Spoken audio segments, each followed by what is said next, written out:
About 10 years ago, I got a call from our Attorney General. His name is Sean Reyes. He's still the AG today in Utah. And he said, Paul, he said, I need to talk to you about something. He said, I know you're very involved in child-related charities. He said, there's a Homeland Security agent who is in Colombia who found 20 children that are being sold for horrible things, organ harvesting, sex trafficking, horrible. He said he needs $50,000 to pull these children out of hell and get them back to their families. And the US government wouldn't give him the money, Homeland Security would, because he couldn't prove that there was any Americans involved or whatever. They say, hey, that's Colombia's problem, all these things. And he knew that there was some kids that were tied to America that was part of it, but he couldn't prove it. In fact, the story I'm telling you right now is coming out later this year in a movie called The Sound of Freedom.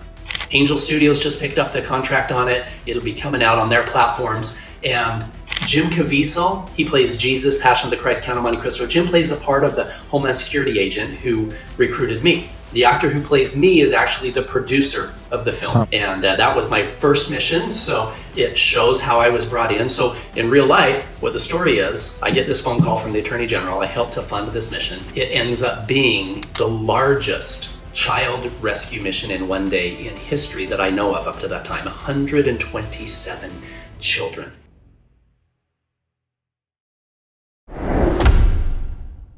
What's happening, man?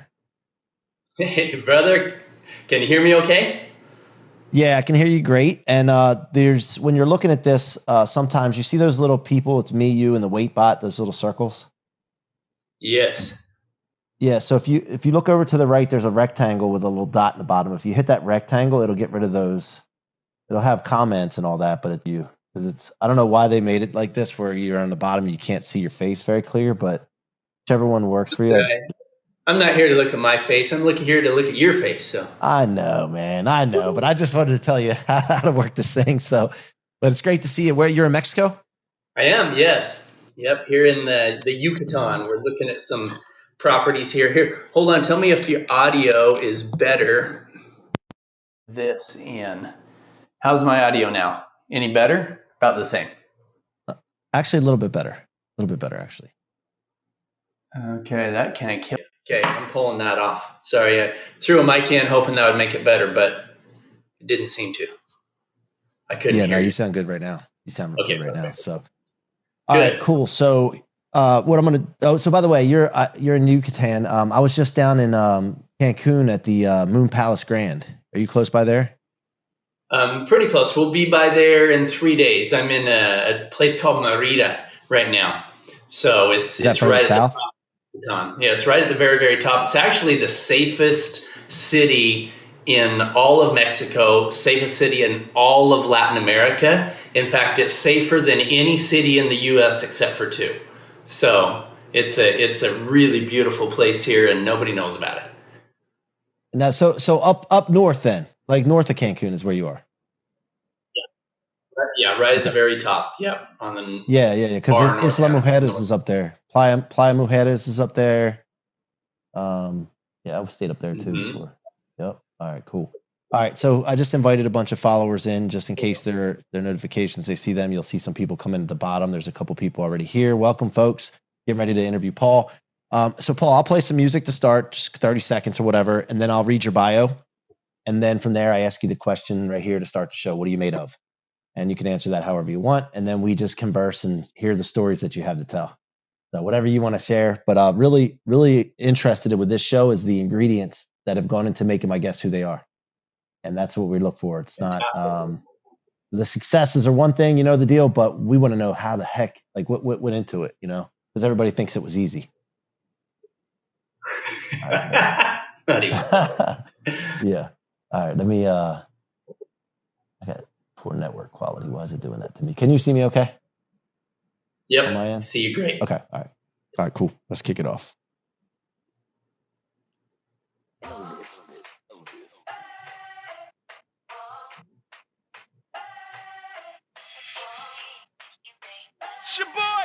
C-Roc in the building. Thrust is a must. Forget about it.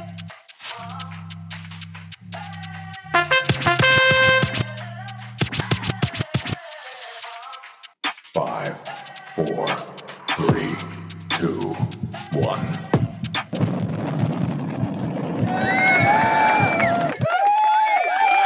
Hey, we're back. We're back. Thank you. Thank you, guys. Thank you. I appreciate it, but thank you. We're ready to get the show started. Your boy C-Roc. I'm here on the What Are You Made Of show on Fireside, back with another awesome guest to find out what they're made of. And I cannot wait to share this guest with you. Besides success, the impact that this gentleman's been involved with has been phenomenal, and he's just really just getting started. But wait till you hear the story. Paul Hutchinson's in the building. He's the co-founder of Bridge Investment Group with over 40 billion AUM and 2,000 employees. Paul retired in 2017 to focus his time and resources to philanthropy. He has been the keynote speaker to royalty and family office conferences on 6 continents. He is the founder of the Child Liberation Foundation and has dedicated countless hours and donations to making an impact in the fight against child trafficking. So glad to have you here, Paul. What's happening, man? Thanks, C-Roc. Appreciate you having me on your team. Yeah, man. Love sharing the story and inspiring people. Yeah, well, let's get it going then. So first of all, we start the show the same way every time, and that's with the question that's written on the wall behind me. What are you made of? I'm made of love and light. So probably the core of everything to who I am is a burning passion to make a powerful, positive impact in the lives of others. I absolutely love that. Everything that I do revolves around that. But I had to make a powerful, positive impact in myself first and get myself to a healed state so that I could be effective in inspiring others and helping them move forward. But what all of us are made of is an infinite light of divinity and a connection to something way more powerful than we can all imagine. That's what I'm made of. That's what we're all made of deep down inside. Love that you found that, man, because look, you've been through a lot with building this fund that you built. I mean, 40 billion is that's massive, right? And going through that, probably the stresses, I'm surprised you still have hair, all the stuff that you've been through with that. But the healing part, like finding out really that who we are actually through all that, through all the successes, that we're actually spiritual beings and the power that we actually have once you heal it and get the things and layers peeled back. I'm so interested to hear the story and how this all started. But if you could you take us back to where it started before, maybe when you were younger, wherever you want to start. But I'm just curious to think about what the thought went into, hey, we want to have a fund. And did you think about 40 billion or did you have a different number? Like, where did it all start, man? I'm going to take it all back to when I was 14. I didn't know I wanted to be a fund manager. I didn't even know what a fund manager was until I was 30 years old. But at 14, in my adolescent state, trying to figure out who I wanted to be in life. And I had buck teeth for a long time and I had braces for like 4 years and I wasn't that popular and I was a smart kid, but just was trying to figure out how to fit in. And I went to my dad and I asked him, I said, Dad, how do I make friends and how do I become successful, and I was just so hungry and so ready. And he gave me 2 things that changed everything. He gave me a book by Dale Carnegie called How to Win Friends and Influence People. And he gave me an audio program by Brian Tracy called The Psychology of Achievement. And in the book, How to Win Friends and Influence People, this thing was old. I mean, my dad had it when he was a kid and it had this black tattered binding on it. And I remember reading that and realizing, wow, Paul, every single person you meet is 1,000 times more interested in themselves than they are you. That makes sense. Okay. And a drop of honey will attract more bees than a gallon of gall. Okay. Well, that makes sense. And changing my perception of humanity and how I related to them and truly getting to a point where I could put myself in their shoes made a huge impact from an interpersonal development standpoint. But then the audio program by Brian Tracy, The Psychology of Achievement, when I started realizing that it wasn't just my actions that created success or failure, not just my words, but indeed my thoughts were something that if I could learn how to control what I said to myself when I looked in the mirror and what I said to myself as I saw other people or how I viewed success, if I could change that in here, it's not just the law of attraction. In reality, it's the law of creation. And there are so many amazing things in my life that I can pinpoint to simply that belief. In fact, when John and I were very first starting the fund, we were in this little teeny office. It was so small that if we backed our chairs up at the same time, we would hit chairs, we'd bump our elbows. And John tells this story all the time. People say, wow, how did you get to such a big company? And he said, in the beginning, he said, for some crazy reason, Paul saw it. He said, we would be making phone calls and we'd have a project. We needed $25,000 by Friday. And I'd be making phone calls, and I'd hang up a call, and I'd turn around and I'd put my pinky by the side of my mouth. And I would say, John, we're going to be $1 billion fund. And he's like, Paul, we just need $25,000 by Friday. And so that was so outside that picture, but it was something that by having that visualization, it actually attracted all the right people in the right circumstances. And John would, I remember this one day, we got off the phones, and at the end of the day, he said, Paul, he said, you know that neither myself nor you have the education, credibility, pedigree, anything to manage a fund of that size. And I said, I know, but if we build it with integrity from the beginning, we do it right, we build it in a way where it can sustain that kind of growth, and we have the vision of where we're going, we will attract the right people on our team. And people that call me and they say, Paul, I have a real estate question. I say, I don't know crap about real estate. They're like, wait a minute, your company's now $48 billion. You know that, right? Yeah, I know. I don't know crap. Here's what I know. I know teams. I know how to find talent. I know how to put the vision in place so that I can have JD MBAs from Harvard come and work for me, who now have the credibility to run the company of that size. That's where it all started. Yeah. So, and you had so when you're raising money initially and you didn't have any experience, people didn't, and it was all real estate, first of all, right? Real estate? Oh, it converted into that in about 2008. In the beginning, it wasn't. In the beginning, we were doing bridge loans. We were doing hard money lending. So John and I's first company was called Bridge Loan Capital. And we were doing short-term asset-based lending. In fact, in the beginning, we were doing purchase order financing. So you have a company where you've developed something, a widget that's being made in China, right? Or Japan or somewhere. Yep. And you need to pay them $500,000 to the factory. And you already have a purchase order from Best Buy or some big box store that's got credibility, but Best Buy isn't going to pay the manufacturer. So we would come in and John had done $9 million a year in import export. So he knew how to make sure we could lock down a container full of stuff so it didn't get lost at sea, and we had the money flowing right.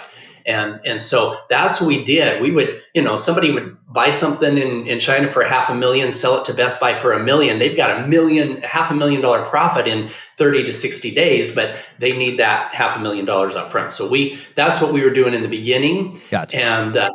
And then I transferred over into real estate in about 2005, 2006. Okay. Gotcha. And then, and when you transferred over to real estate, did you didn't know anything about real estate then? Like you just had to hire people that knew something about it? Because when people before they give you money, right, they're going to want to know okay, what's your experience with this? What? Well, and that's the thing. The first year, it took a whole year to raise $2 million, and $1 million of it was our own, right? We were putting our own stuff in because we had zero credibility at all. We didn't have audited financials. We didn't have anything. So then I had a call from a friend, and he said, Paul, do you want to go to Africa and climb Kilimanjaro? I'm like, well, no, I haven't even climbed Mount Olympus in my backyard. Why would I want to climb Kilimanjaro? And he said, we're leaving in about 4 months, and you have to give up all your Saturdays to train. It's going to be like $10,000 a person. I said, well, then hell no. Why would I go climb a mountain I don't want to climb? I haven't even heard of it. And he says, well, let me tell you what I'm doing. He said, this guy had done training for Fortune 500 companies. He said, I've taken 12 of the top CEOs and business builders, and and bringing them all together and climbing the mountain together, and you can kind of learn from each other. And he starts going through the list of the people that were coming. And halfway through the list, I said, now when are we going again? Right? Because that changed everything. To be able to spend that time with that caliber of people. And one of them was a guy by the name of Doug Anderson. There were some guys like Richard Branson was planning on coming on this trip. Now, he didn't come, but some of his guys did. Power players. And there's this one guy who had built like $3 billion worth of real estate development. He built 9 Ritz-Carltons, 20 schools, 30 Walmarts, more high-end condos than anybody west of the Mississippi. And we became good friends throwing up at about 18,000 feet on the mountain. And I took lunch every single month for the next year, just picking his brain and at the end of the year, and he had convinced me during that time to go out of purchase order financing and start doing short-term hard money lending on real estate, easier to control, not as high of returns, but easier to control there. And so after a month, we were going every single month for a year, we went to dinner. And then after a year, he said, Paul, I love what you're doing. I love your creativity. I love your integrity. I love what you're building. He said, I want to, I'm going to quit. I'm going to sell out of my construction company. And I would like to be your partner. And when a guy like Doug says, I want to be your partner, you say, and I want to let you. Right. So John and I talked about it, and we Doug put out on him and his whole company and this whole machine. And we gave them a pretty big chunk of equity of the fund itself. Now, Doug didn't do the work in raising the money, but now I had credibility. I could say, this guy is on our team and he's on the investment committee. And boom, the next year I raised $15 million. So I was boom. The year after that, we had in 2006, we had loans out on short-term lending, bridge loans on over $100 million worth of property. And then we again, because Doug was so valuable, I was introduced to a guy by the name of Don Hartman. And Don's resume was the most impressive piece of paper I'd ever seen. He raised $14 billion to bail out the Asian debt crisis. He wanted to raise his family. He was LDS. And he wanted to raise his family in Utah. But he was overqualified for everything there. And he jokes and says, "Yeah, Paul found me walking around Salt Lake with an unemployed sign. I'll work for equity." This guy, I knew that if we could bring somebody like that on our team, if I could raise an extra $100 million with somebody like Doug, which billions of dollars of real estate development, what about somebody like Don? Right? So we bring him on to help us have the look and feel necessary to go after the big institutions. I knew that we had set it up right, that we could go into Morgan Stanley and have him write a $300 million check. But I had no idea how to get there. And every single one of these partners, when we had the vision of where we wanted to be, the exact right person, not just somebody pretty good. I'm telling you this, Don was arguably one of the top 5 in the world at what we needed at the time, and we didn't know what we needed at the time. So here's what happened. We brought him in to help us have the look and feel necessary to go after the bigger institutions. And then 2 months later, December of 2006, he comes into my office and he says, "Paul, we're in trouble." I said, "We the company?" He said, "No, we the whole country. This is a year and a half before the 2008 crisis." He said, "Probably the whole world on this one." He said, he had all these third order polynomial equations that were way over my head. And he said, "Paul," "based on all of this research," he said, "we're looking at a multi-trillion-dollar problem." He said, "And if you don't change, you're going to be upside down with everybody in hard money lending and real estate, et cetera." He said, "But if you position yourself right, you'll take advantage of the greatest buying opportunity you're going to see in your lifetime." And so we had to readjust everything. But then I said, "Okay, what do we need to do?" He said, "Well, number one, you've got to change your asset class a little bit. When the market crashes, there's a couple asset classes that aren't going to crash with them. B-class multifamily is one of them. Large apartment complexes, $1 a square foot, $1,000 a month type of places." He said, "Those things aren't going to hit the crash." And he said, "Paul, you're really good at raising money. You're really good at selling the dream and building the team. He said, you don't know crap about real estate. He said, we need to hire a real estate team, real estate adults to be able to deal with this, because in this crisis, we've got to manage the asset, not just do a loan on it and get paid back. We're going to be owners. And so that's when we brought in this whole team, and it was amazing. Our company that was doing the fund was Bridge Loan Capital. The ironic thing is Bridge Property Management, Bridge, was the one that we settled on. These guys had a 20-year track record in dealing with multifamily. They had never ran a fund, but they had that credibility. So we kept the Bridge name on both sides, created Bridge Investment Group, and is now over 48 billion in assets under management. But it's because we put the right team in the beginning, and Don saw it before anybody else did. Damn. And so what's the secret sauce to raising money? Like, you just said team and vision. I heard that part, but like, do you have like what made you so good? Number one, that book I got when I was 14, How to Win Friends and Influence People. It's not about how to manipulate people. It's really about how do I put myself in your shoes, authentically put myself in your shoes.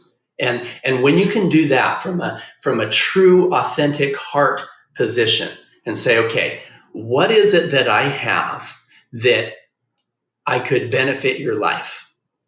And what are your fears and what are your challenges right now? And what are you concerned about? You just exited your company. You have an extra $50 million you want to spend on some things. You want to have a secure financial future for your family and grandkids and great grandkids. How do I make sure that you're comfortable with the strategy we put in place and the team that we had? And I'll tell you this, the key to that success for me was getting out of my own way and not allowing my ego to lead, right? Because Paul Hutchinson never got a college degree, okay? So there's no credibility here. And so I had to get really good at a principle called edification, okay? Edification is this. See, if you are, you can't toot your own horn, but you can toot somebody else's. Right. And so I would go in with Don. Now, I was a better communicator and I could share the story and the dream and whatever else. But you imagine that, here's the investor, and the investor's got, he's got ego. Look at me. I'm Mr. Big Red Check Writer, and you're on that side of the table. Right. So he's here on this pedestal. And so we're coming in here. It doesn't matter how big my fund is. I'm selling him on something. So I'm down here.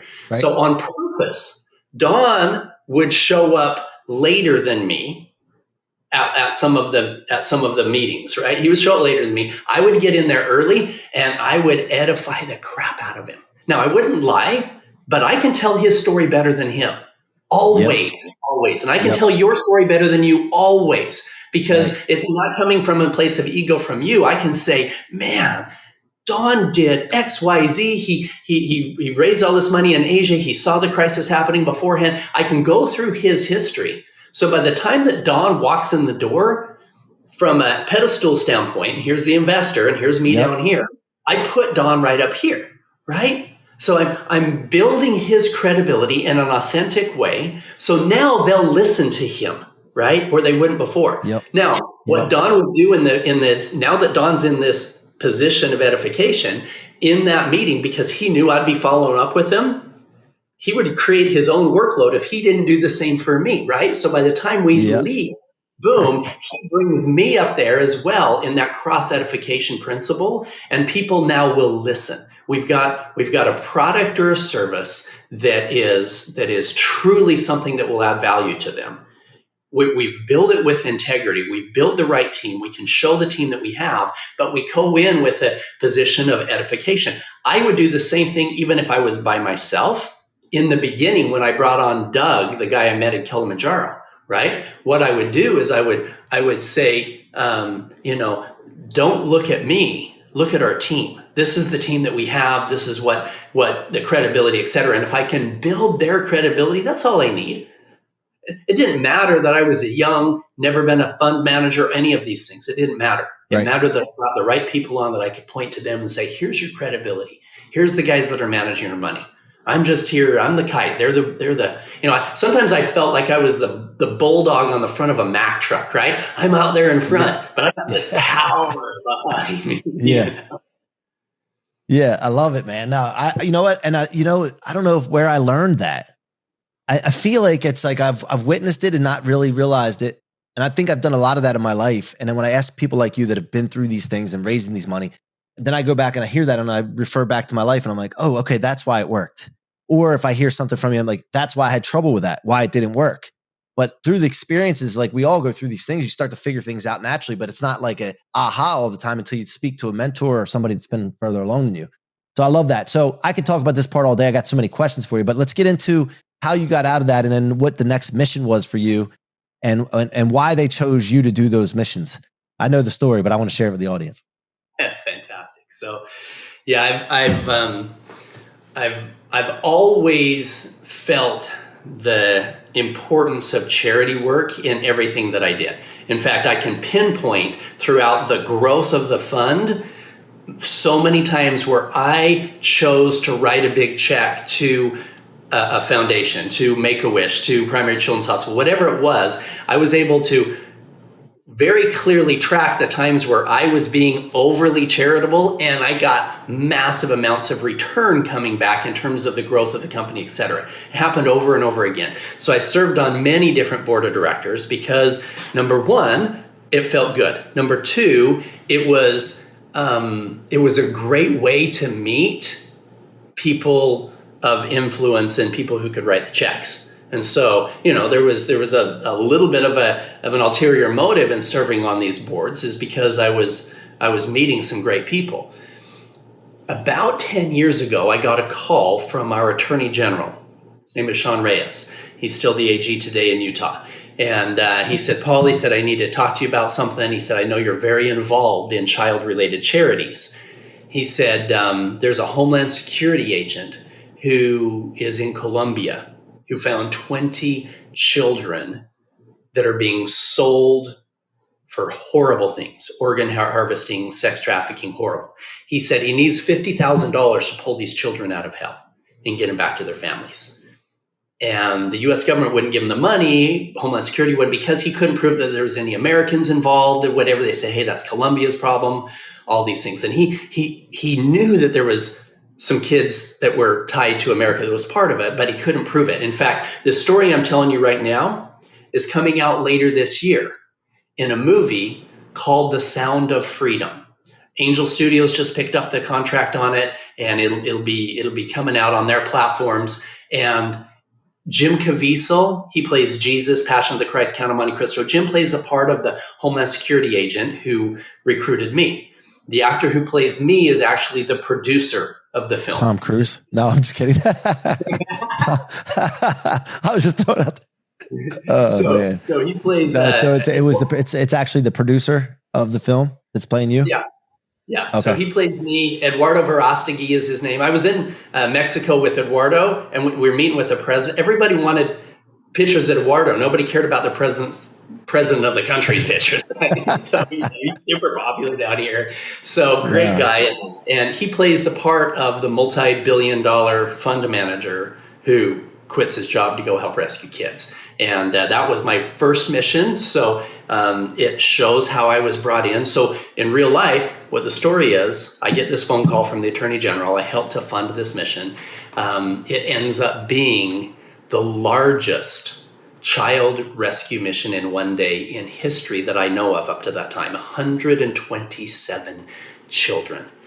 And what changed my life forever? I'm sitting there. These guys brought all these children in. This guy was a horrible man. This trafficker was trying to develop a child brothel sex resort on his island that he had inherited from his family, and felt he could make tens of millions of dollars a year having wealthy Americans come down to this place. It was horrible. And so I was going in. My role, the reason they wanted me is because, number one, I have a special set of skills from a previous life that makes me somewhat safe in a dangerous place. But more important than that, I mean, they've got plenty of Navy SEALs, Green Berets that could do that, right? More important than that, he needed somebody who could effectively negotiate a multi-million-dollar real estate transaction with the traffickers. And because what our goal was is I would fly in and say, listen, I'm willing to take a look at your hotel, at your project. I'm willing to fund it. I'm willing to put up to $8 million into it under one condition. I come down here in about 2 weeks and I bring a whole bunch of my rich buddies and we're going to have a party. And if you show up with 50 to 100 children, the ones that we knew he already had and had access to, you show up with those children, you prove to me that you can be successful at this thing, boom, I'll fund your deal. And this allowed him to, because he was this kingpin and he had all these other traffickers that were working with him in other areas. So a documentary is coming out called Operation Triple Take that'll come out about the same time the movie is, that goes through the 3 separate cities. I was in Cartagena, Colombia. There was 54 children at this one. The rest of them were the other. We had 3 cities simultaneous at the same time taking down these rings. And the thing that changed my life forever, I'm sitting on this chair. These traffickers bring out a bunch of these kids. The ones he brought out were being sold for the first time, scared to death. And this little girl, 11 years old, standing in front of me, wasn't much taller than I was as I was sitting down. And there was her makeup that they had put on her face had been streaming because she had been crying. And she's looking at me with this fear in her eyes, thinking that I'm the guy that's there to hurt her, to buy her. And I every cell in my body wanted to just say, you're going to be fine. You're going to see your parents. I couldn't say that. We were waiting for this thing to happen. And as I looked in her eyes, I held her hand. She was shaking. I asked her name. She didn't even remember her name. I made a commitment to myself and to God that I would do whatever I had to eradicate this problem. There was nothing more evil I could think of than a child being sold to a stranger for that. Nothing worse. And as I made that commitment, at the end of it, the agents came, stormed the party, arrested all of us. 30 child protective services people came in with the children, and they started laughing and they started singing with the children. And that sound of freedom was the most beautiful sound that I ever heard. That's why they named the movie The Sound of Freedom. And I started crying, and I turned to Sean and I said, I spent my whole life making rich people richer. I want to make a difference. What can I do? How can I help? Can I write you a big check? I told him that day, I said, I was going to buy an Aventador. I was going to buy a Lambo this spring. That was my goal this year. I was going to buy a $700,000 car. I said, well, about $350. There was a used one, but he said, I said, can I write you the check instead? What do I need to do? And he said, Paul, unfortunately, the majority of demand for this horrible act in second and third world countries comes from wealthy, connected, influential men in first world countries.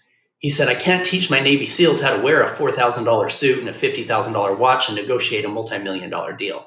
And I haven't found an ultra successful business owner who's had the training that you've had. He said, if you're willing to be the bait, I'll change your whole life.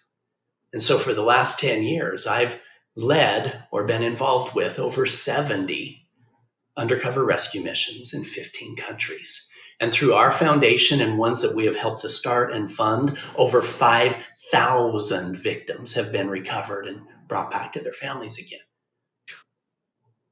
Wow. Yeah, man, that's just like, and then playing in that role too, like it had to get to you a little bit, right? Because like you said, you were sitting there thinking to yourself, like, I just want to tell this girl that everything's going to be okay. I'm not going to hurt her. Like, did you start having like any issues mentally as you were like playing the role? Actually, yeah. So it was super heavy. And for example, Glenn Beck, I don't know if you've ever heard of Glenn. Glenn's a big radio talk show host. He wanted to launch his anti-child trafficking campaign from Bangkok, Thailand. And so we took his whole team, and there was a man by the name of Jason Butterell, who is an investigative reporter that works with Glenn. And we were there And Glenn said, "Hey, I want to film it. I want to see some children actually, because we were there just looking at the orphanages and stuff." And I said, "Well, Glenn, it's super dangerous. We can't just take you in those areas." And he goes, "No, not me." He says, "Take Jason. He's been in war zones. He's covered stuff in Pakistan, all these really horrible places. He can handle it." I said, "We'll see." Right. So I go and I do some of the pre-work, and I find some traffickers who bring this little girl. She's 9 years old. And she must be 35 pounds, if that tiny.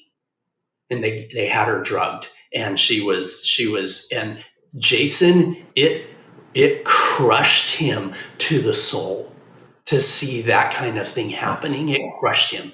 He says that was the heaviest, hardest thing that I've ever experienced, in seeing that the darkest depravity of human nature that gets to the point where that's okay in any way is super heavy. And part of my full transformation today is because of that.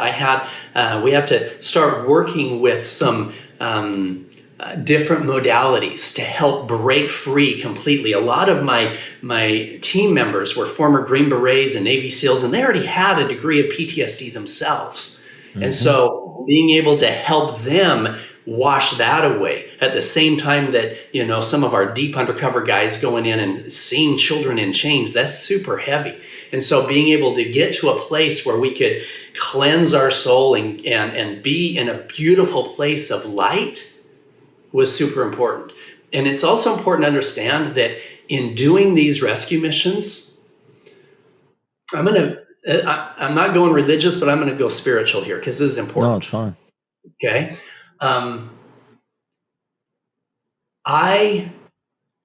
I feel divine protection every single time. And in finding these children, I'm not following logic and protocol. I'm listening. I'm listening from a heart standpoint. And I have hundreds of examples. In fact, one that just barely happened. We were in Ecuador, one of my last undercover missions before I went public. And the federal agents wanted me to follow up on some places that they had got some tips. And one of them was this spa that did fingernails and hair and stuff like that, but it had a massage place that was attached to it that were selling children. So it was just a front, right? And so they said, "Hey, we're going to go to this place," and they're driving, and he gets close and he stops his car. He goes, "Crap!" I said, "What?" He said, "They're gone. We got this tip a month ago, and they've shut it all down. It's not even here." And I said, "No, stop." He goes, "Stop. No, I don't need to stop. They're gone. That's where it was, right back there." I said, "No, stop." I could feel it. I could feel that children were still being sold there. I knew that they were. And he goes, "Okay, wasting your time." And Petter jumps out. He's a former Green Beret. And a couple of my other operators, Jimmy and Jeremy, jump out of the van. And I go to the back of the van where just looking at the storefront area. I'm just listening. I'm just listening to my heart. And I felt super strong that they were still there. And I felt like I need to go into this restaurant next door. I go in there and I talked to the restaurant owner. I said, "Hey, there's supposed to be a special massage place here. I can't find it." He goes, "Oh, do you have an appointment?" I freaking knew that place was there, right? I knew it. Wow. He goes, no appointment. He goes, "Oh," and he was like feeling bad he even talked to me. So I walk out in front. People walking everywhere. I'm just listening to my heart. And I see this lady. She's walking her dog. And I felt right there. So I go, hey, come over here for a minute. I said, "I've got an appointment for a special massage. And I don't see, there's nothing here. Do you know anything about it?" And she looks at me up and down. I've got this big, chain. I've got a hat that says "Effers" upside down. I've got a lewd T-shirt on. I'm that kind of image undercover, right? And she makes a phone call, and 2 minutes later, this madam comes and opens up these 2 steel doors, no signage or anything. Me and my operators go in. We could feel we were being watched as well. We go up and around the corner and into the other building, and there's this foyer area and rooms all around the foyer with massage beds in each one. And next to the massage bed is a queen-size mattress in each one, where the unthinkable would happen. And then she takes out a menu. This menu had pictures of the children. It had the things that they were willing to do and how much you would pay for each of those things. That operation, along with hundreds, thousands more, have been taken down by the Child Liberation Foundation and other foundations that we have worked with. And it's dark, it's hell, but by following that light of truth and guidance, not only kept us safe and led us to where the children were, but it made it so that we had this insulation against that pit of hell nastiness that was there.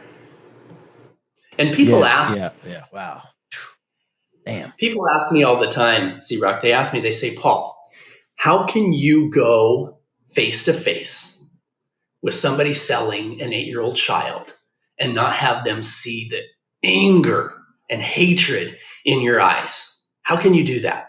And my answer surprises them. This is super important for all healing all the way around. I say it's because I love them.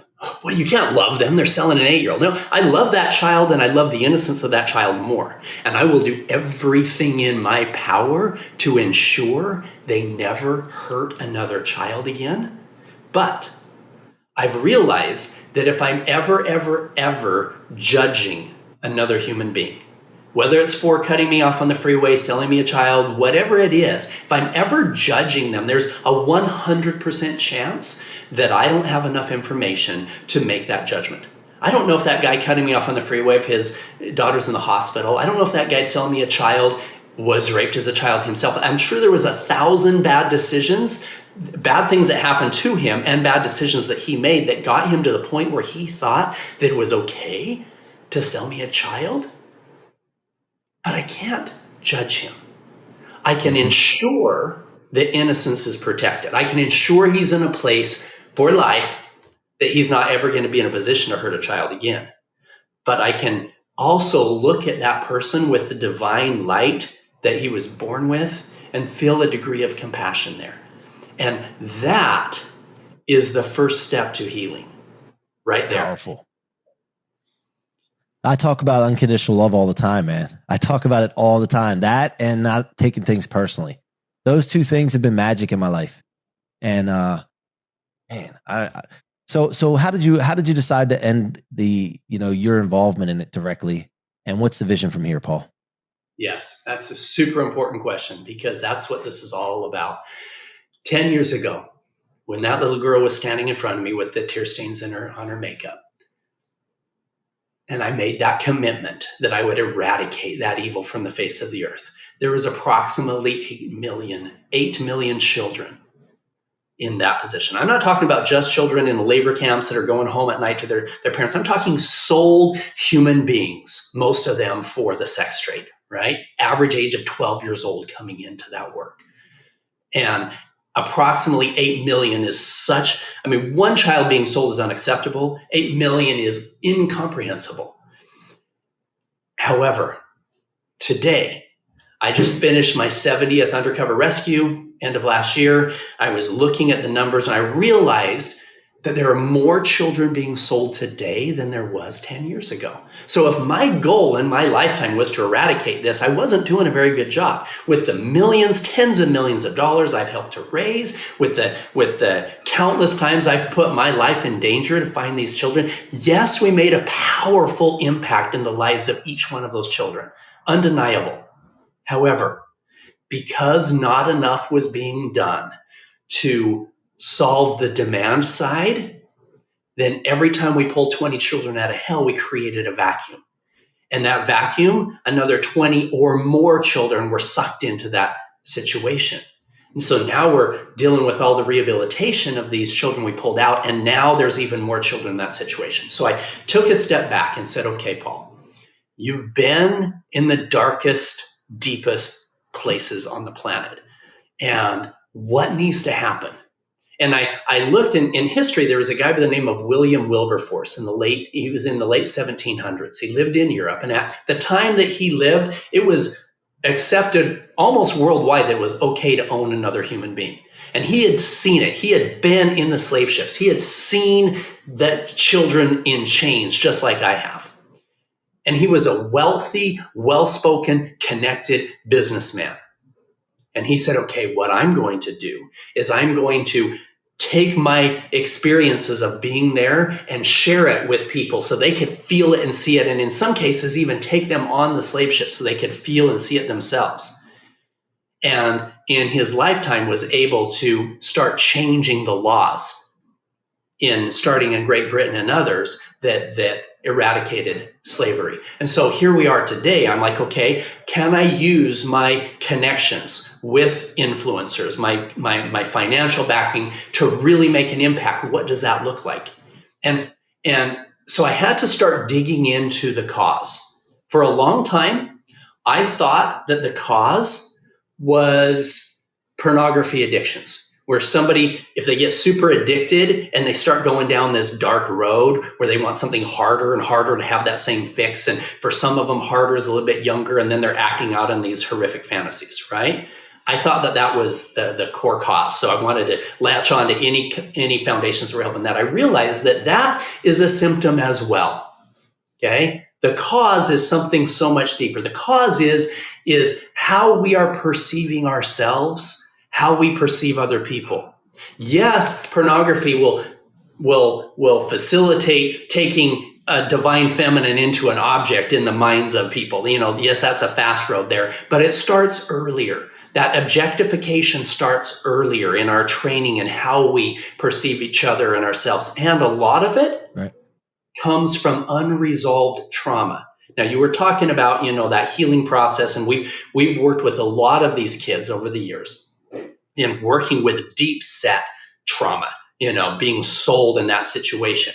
And so we've looked at a whole bunch of different modalities and ways that we can create that healing. And it all kind of came back to the first company that I built in my early 20s, which was I had the marketing company for the Midwest Center for Stress and Anxiety. I owned Midwest Center Marketing, and we had over 50,000 people a month calling in off of our infomercial to get a workbook and tape programs that would help them change their self-talk, change their worry and what if thinking and negative expectations, so that we could get down to the roots of anxiety and depression, not all the branches that the drugs are trying to cover up, but the real roots of where it's coming from. Well, what's amazing is those same roots, that same unresolved childhood trauma, those same negative habit patterns of thought are what lead people down destructive paths. So here's some scary numbers. 8 million children being sold, actually somewhere around 10 million today, right, is a tiny number compared to the real problem. Worldwide, there's over 1 billion women who have been a victim of sexual violence as a child, okay? Over 40% of all women have been a victim at some time in their life, but a fourth of all women as a child. With men, the number is a little bit smaller. It's about 1 in 5, about 20% have been a victim of that kind of violence. But 1/4 of them was under the age of 10 years old. Statistically, that's over 200 million men who were abused at that level, under the age of 10 years old. Horrific. And what happens is when people grow up and they've had that kind of trauma, one of 3 things happens. Either, God bless them, they figured out how to work through it. They are not defining themselves by what happened. They're not holding on to this filth and this guilt and all this stuff that's just holding them down, and they're coming to a place where they can be a good husband and a good father or a good mother, and they can break free of that. But another big section of them hold it in and suppress it to the point where they don't even remember it. And the average person that says, yes, I was raped as a child, or I was abused as a child, the average age is 52 years old. So they've raised their children, they've gone through their adult life holding on to this deep set trauma that they don't even know where it is coming from, right? Wow. And a small percentage of them allow that negative energy to drive negative behaviors themselves, and they become contact offenders, as with physical abuse, verbal abuse, and even sexual abuse of a child.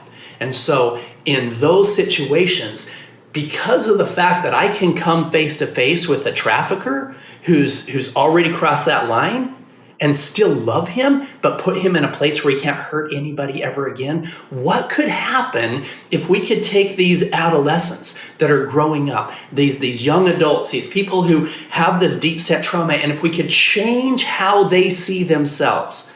They could give them the tools they need to wash away that trauma from their childhood and come to a place of light and love. That generational trauma is affecting hundreds of millions of children, billions. And so if we can fix that problem, not only do we rescue 20 children at a time from the clutches of traffickers, if I can rescue the 10-year-old inside of a 20 and 30-year-old man or woman and help them heal, then we will save millions of children. So that's why I've decided to come out of the darkness of being undercover, go public. I'll let other guys do the undercover work. We're still raising money with the foundation and others to help that. But we've changed our focus to not just rescuing the children from a trafficker, but rescuing the children inside of every person who's listening to this podcast. Statistically, 1 in every 4 people who are listening right now have had that degree of trauma as a child. And if you count verbal and physical abuse, it's even higher. So if we can help them free themselves of that, that's the win I'm looking for right there. Yeah, man. I'm looking forward to this, man. And what you talked about, when we text back and forth too, I mean, one, I want to be involved with it and learn as much as I can from you because, there's so much impact you can give, but once you reach a certain level of success, you can give more, and you have access to freedom to do more. And that's what my main thing is.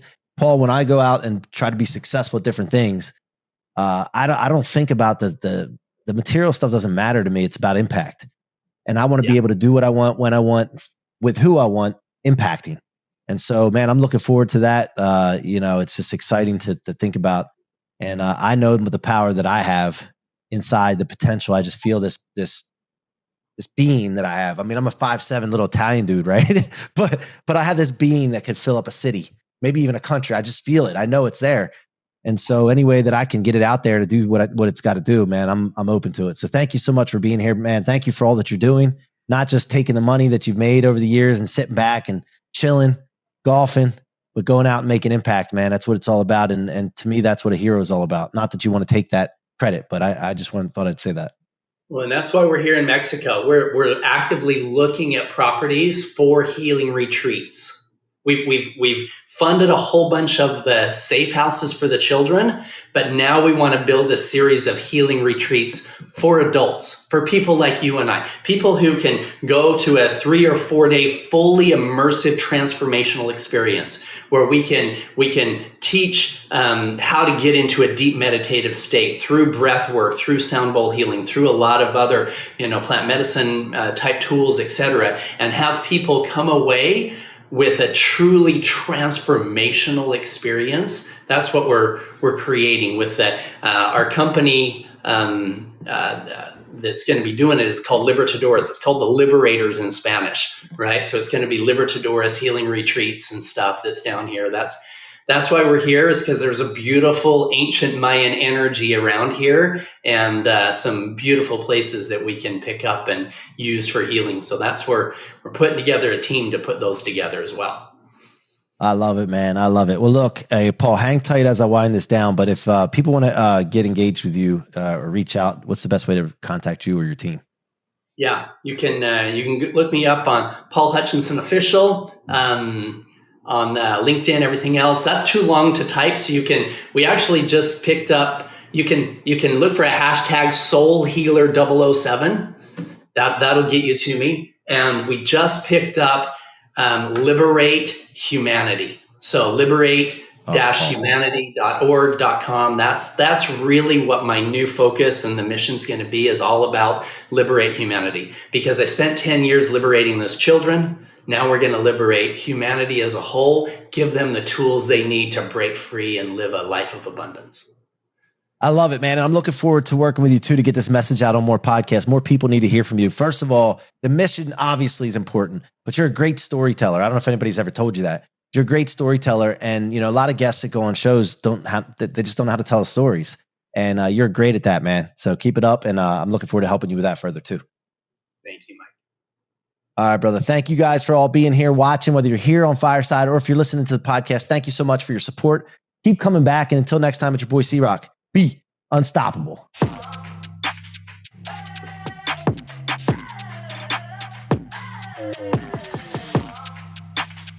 All right, that gives me a cutoff point for the editing. So what I'll do is I'll edit the front and the back, and then I'll put it up on here on Fireside, and then it'll be on the Fireside app and the link and landing page and all that, and then eventually it'll be pushed out as podcasts, and we cut up, But more importantly, my assistant Kim will get you the raw footage if you want it, and if you have a team that cuts up for clips or whatever, she'll let you, and you can do whatever you want with that. So I would love that. Yeah, I brought a camera to recording myself, and it freaking turned off like 10 times in the middle of that. I don't know what I'm doing wrong on it. So yeah, I would love it. No, you'll get access. Yeah, you can have access to it all, man. And any way I can help, absolutely. So let's talk more. One on the podcasting stuff, and then on your project in Mexico. Any way that I could be of service or help, I'd love to be involved with it. Here's what I'm thinking, Mike. I could just buy these, but I have so many people that want to be involved. I created a 22.3% net return average for my investors in Bridge. I believe I can beat that record here's the vision, just in a little 2-second vision thing. Have you ever done or known somebody that's done like ayahuasca or psilocybin or done a transformational plant medicine experience? I know a lot of people. I haven't done it myself, but yeah, I know a lot of people. So that doesn't have to be part of the solution, but I'm pushing to change the laws in the US that I believe by the end of this year, a lot of those will become legal. Psilocybin is safer than table sugar. It really is. That's mushrooms, right? Yeah. So what happened? Here's what happened. Well, can I tell you? I got to be honest. I got to clear something up. I did do mushrooms in college, but not therapeutically. So I just want to be honest. I don't want to lie to you. Well, and here's the thing: the federal government threw all of those things under the bus in the late 60s because they thought that it wouldn't allow us to conform like they wanted us to conform, because it was helping people kind of break free from the system and free thinking, et cetera. And they were scared of that. But there's never been a case of overdose. There's never been a case of addiction, et cetera. And so, and what happened is about 6 years ago, in dealing with guys with serious trauma, like PTSD from being a Green Beret and seeing children being sold and stuff like that, we did our first guided meditation, facilitated plant medicine healing experience. And Johns Hopkins University says that 76% of people who have a guided meditation, one using those plant medicines, 76% of them say it was the number one most transformational 24 hours of their life. Yep. 100% of them says it's within their top 5. People that come to ours, I've facilitated and hosted 43 of these plant medicine journey experiences. 100% of the people that we work with say it was the most transformational experience of their life. Now, we can get them there without the medicine as well. We can get them there with some super focused guided meditation and breath work, et cetera. But a fully transformational experience where we have horses there for equine therapy, we have leaders there that are teaching how to change your thoughts and change your life, et cetera, but really delving into what's holding us back. People pay $3,000 to $8,000 all day long for a 4-day experience in a place like Mexico, something like that. Here's the crazy thing. So let's just say, just from a math standpoint, from a business standpoint, right? Let's say that you had every other week you had a group in. So it was only twice a month, and you had 10 people was all that paid $4,000 each. There's $40,000 coming in twice a week. You've got $80,000 a month coming in. Total maximum overhead of the facilitators, the medicine, and everything else maybe is $20,000. So you're netting 60 grand a month, minus maybe you're advertising another 10 grand. All in, very low end, you're making 30,000, higher end 50,000 a month. And you can pick up one of these properties down here for $2 or $3 million. it's like a boutique hotel, right? That's maybe not right by Cancun and the big stuff. It's out away, and they're not getting the revenue they need to maintain a status as a hotel, but they've got a beautiful courtyard in the middle and the 10 or 20 rooms around the outside. People can have their own private place and this healing ceremony type thing in the middle, and bring them into a transformational experience. I could very easily have 20 investors in one of these projects, a $2 million project or whatever else. They're coming in with a couple $100,000 each, and pay them 25% return on their investment, and secured by the real estate. Unlike VC investments where you're hoping it doesn't go to zero, this will never go to zero. I'll go in and pick this thing up at the right price because it's floundering as a business, and then turn it into a profitable model. They're secured by the real estate itself, but just like what we were getting from the rents in multifamily and build and bridge, now we're getting it from healing people. And we can bring in, I'm going to start with the tip of the umbrella with royalty and world leaders and billionaire families that I've connected with over the years through Bridge. I bring in them for transformational healing experiences with the right facilitators, charging $5,000 a person for a week. They'll do it all day long.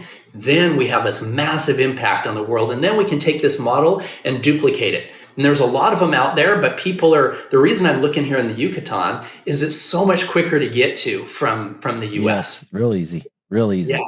And so somebody puts let's say somebody puts $100,000 in, and you're talking about 22% a year annual return. Yeah. And so they can keep their money in it, and then it would just keep. Yeah. So I would have them put it in. They'd be secured by the property itself. I'd pay them a priority return. I would even sign on the thing with a minimum return of 10% up to 25 based on the profits, whatever else. And they could keep that in cash flowing all day long. And anytime they wanted to pull out, just give me 3 months or whatever else to work with it. But that's what I'm looking at doing, is putting together a structure, either a syndicate structure. Probably in the beginning, I'll do a syndicate structure. I have this one property that we're going later today to look at that I'm feeling really good about. I would put together a syndicate structure on that one where the individuals have part ownership in the company and the property itself. I would on this one, because this will probably be our primary residence down here. I'm going to allow them to buy into the business structure of it, but not the property itself, but they'll be secured by the property. So they'll have that extra security that's there. And then I'll use that to duplicate on different ones. So anyway. I like it. Well, so I'm working on eventually starting a fund here myself. So I'm thinking about having a fund as well to distribute out to different things, not just a fund on one deal. So, but I'm learning as I go with this too. So I'll be talking to you about that. And I have this, the following and the network and community that I'm building right now is just, I got to be able to serve them somehow. What we could do is we could partner on that here at first.